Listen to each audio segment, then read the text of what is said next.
Hi, welcome everyone. Efficient and secure building management is essential. As a site owner, you have complete control over who has access to your organization. Now, with the site sharing feature within Priva Digital Services, you can easily and securely manage which organizations can access your site. Let's take a look at how site sharing works and what benefit it offers. Here we are inside Access Control under the Site tab.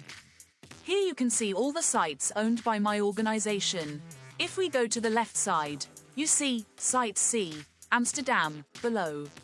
You can see that this site is already being shared with 2 organizations, which now has a total of 46 users inside that site.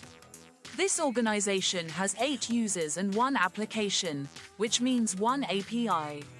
When going inside this site, I can have the opportunity to share this site with another organization.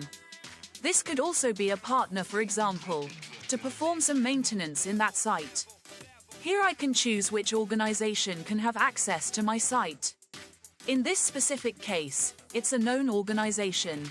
And then, I can also use which permissions that organization will have my site. This will be all permissions or restricted permissions. In case of the restricted permission, I can also select which row containing the permissions that organization will have.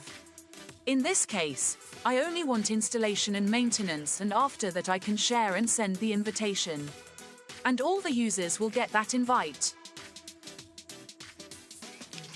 Thank you for watching, and let's start working with site sharing.